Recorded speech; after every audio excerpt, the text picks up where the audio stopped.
आप यदि टीजीटी में सिलेक्शन चाहते हैं तो आपको कठिन मेहनत करनी होगी। प्रतियोगिता कठिन है और कंपटीशन काफ़ी तगड़ा है, क्योंकि सीट कम है। जब सीट कम होती है तो नंबर कैंडिडेट्स ज़्यादा होते हैं, इसलिए आपको मेहनत ज़बरदस्त करनी होगी जिससे कि आपका सिलेक्शन सुनिश्चित हो सके। तो नमस्कार दोस्तों, स्वागत है आपका यूनिवर्स क्लासेज में। मैं राम सिंह आपका स्वागत करता हूं आज की इस वीडियो में, जिसमें हम कवर करने वाले हैं टीजीटी के लिए भूगोल के प्रीवियस ईयर क्वेश्चन को। यदि आपको सिलेक्शन चाहिए तो आपको 10 वर्ष का प्रीवियस ईयर सॉल्व करना बहुत ज़रूरी है, जिससे कि आप पैटर्न को समझ पाएँ, क्वेश्चन पूछने के तरीके को समझ पाएँ और ये समझ पाएँ कि कहाँ से क्वेश्चन पूछा जा रहा है। तो सबसे पहले हम टीजीटी के लिए प्रीवियस ईयर कवर करेंगे, उसके बाद हम आएंगे प्रैक्टिस सेट पर, और हम कोशिश करेंगे कि आपके लिए क्लासेस भी ऑर्गेनाइज करें, खासकर इतिहास और भूगोल के लिए। तो चलिए देखते हैं आज के इस महत्वपूर्ण सेशन को, और आप एंजॉय करिए। और यदि आपको समझने में कठिनाई हो रही है कि टीजीटी में कॉम्बिनेशन किस किस विषय से बनेगा, तो आपको वीडियो में एक डिस्क्रिप्शन मिल जाएगा, डिस्क्रिप्शन में एक वीडियो का लिंक मिल जाएगा। वहाँ से आप उस वीडियो को क्लिक करके आप देख पाएंगे कि आपका कॉम्बिनेशन किस किस सब्जेक्ट में बनने वाला है। ठीक है, तो चलिए देखते हैं आज की इस वीडियो को। पहला जो हमारा क्वेश्चन है, मछली पकड़ना किसके अंतर्गत आता है? प्राथमिक गतिविधि, द्वितीय गतिविधि, तृतीय गतिविधि या फिर चतुर्थ गतिविधि? तो जो मछली पकड़ना है वो प्राथमिक गतिविधि के अंतर्गत है। ऑप्शन नंबर ए करेक्ट है, आप इसमें देख पा रहे होंगे। और देखते हैं इसकी व्याख्या क्या है। मछली पकड़ना प्राथमिक गतिविधि के अंतर्गत आता है। भारत मत्स्य उत्पादन में चीन के बाद विश्व का दूसरा सबसे बड़ा राष्ट्र है तथा विश्व में झींगा मछली का सर्वाधिक उत्पादन वो निर्यात भी करता है, यानी कि भारत की बात हो रही है। देश की सर्वाधिक स्वादिष्ट मछली जो है रोहू है। ठीक है, और ये जो प्रैक्टिस सेट है वो 2016 के टीजीटी के क्वेश्चन की है। तो इसके बाद हम 19 वाले की बात करेंगे, सॉरी 20 वाले की। चलिए अगला जो क्वेश्चन देखते हैं। आसवान परियोजना की एक परियोजना थी, मतलब आसवान परियोजना कहाँ की एक परियोजना थी? मिस्र, सियान, साओ पालो या फिर हार्बू? तो ये जो परियोजना थी वो थी मिस्र की। ये ऑप्शन करेक्ट है। आसवान मिस्र की एक परियोजना थी जो नील नदी पर बनाया गया था, और यह परियोजना नील नदी पर बनाया गया था, जो कि ऑप्शन नंबर ए करेक्ट हो जाएगा।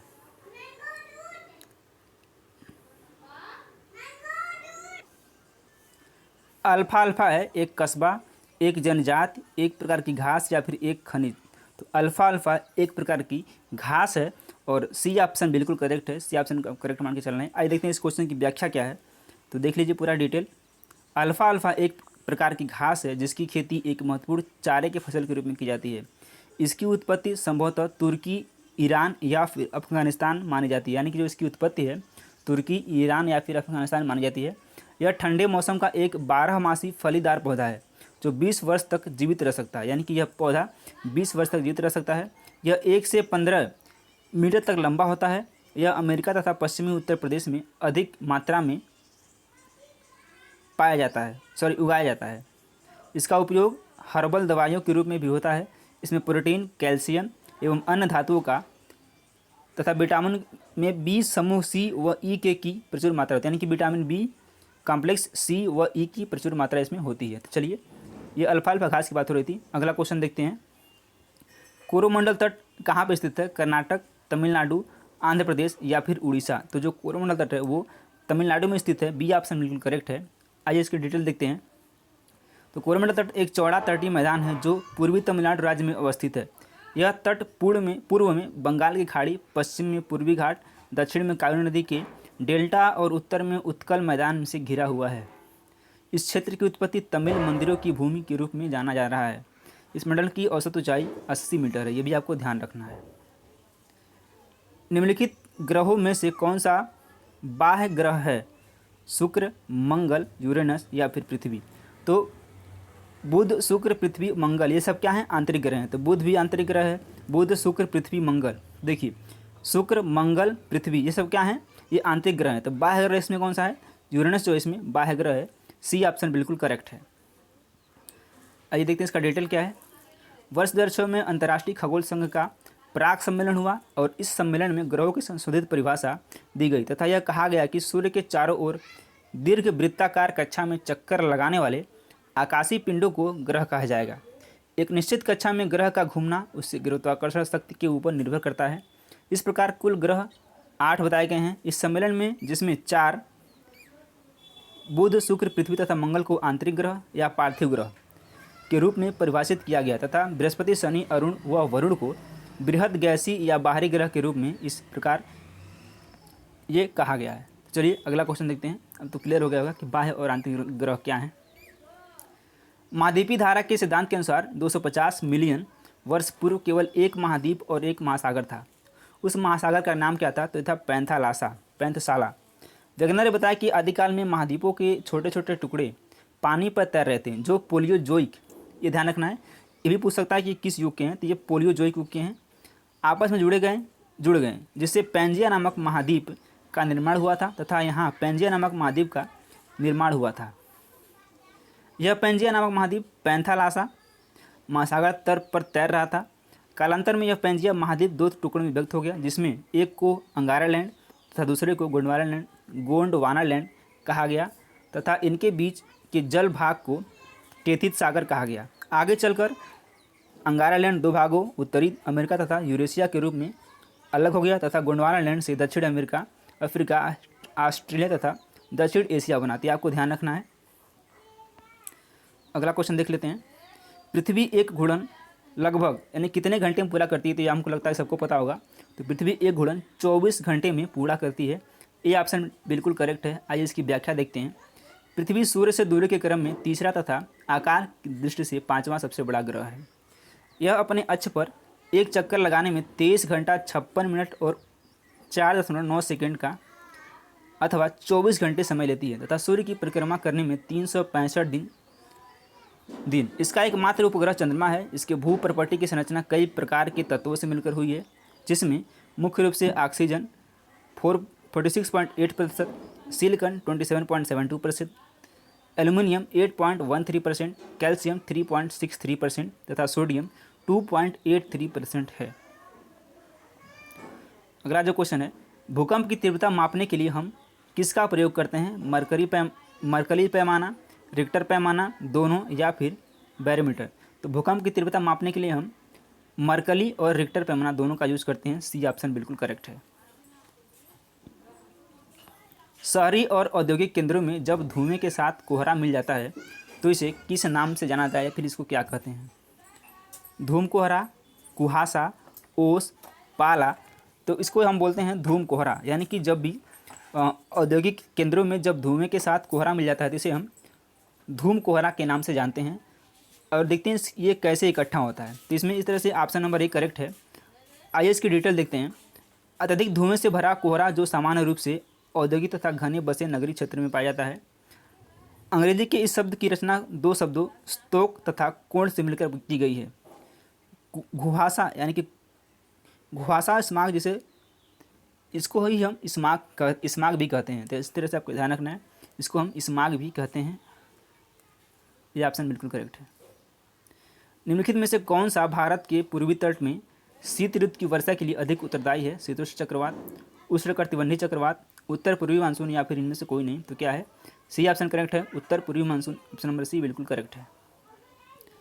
महासागरों और सागरों में पाई जाने वाली औसत लवणता कितनी है? 33%, 35%, 37% या फिर 40%। तो क्या हो जाएगा? 33%। ये ऑप्शन बिल्कुल करेक्ट हो जाएगा। अगला जो हमारा क्वेश्चन है, स्थिर तरंग सिद्धांत किसके द्वारा प्रतिपादित किया गया था? लाप्लास, हैरिस, डेविस या फिर डेली। तो स्थिर तरंग सिद्धांत HR हैरिस ने वर्ष 1904 में दी थी। स्थिर तरंगों की कुछ विशेषताएं निम्न प्रकार की होती हैं, जैसे दो तरंगे एक ही रेखा के साथ और एक ही विमान में विपरीत दिशाओं में यात्रा कर सकती हैं। ये आपको ध्यान रखना है। दूसरा क्या है? लहरों की गति समान होती है। और तीसरा है इनकी आवृत्ति भी समान होती है तथा आयाम भी समान होता है, यानी कि इसकी आवृत्ति और आयाम दोनों समान होता है। अगला जो हमारा क्वेश्चन है, निम्नलिखित में से कौन सा जैव निम्नलिखित नहीं है? जीव, पादप, प्लास्टिक पदार्थ या फिर इनमें से कोई नहीं। तो जीवाणु, कवक या अन्य जीवों के द्वारा पदार्थों का रासायनिक विघटन जैव निम्नन कहलाता है। जीवों के माध्यम से जिन पदार्थों का रासायनिक विघटन संभव है उन्हें जैव निम्ननीय कहते हैं। जैविक पदार्थ या तो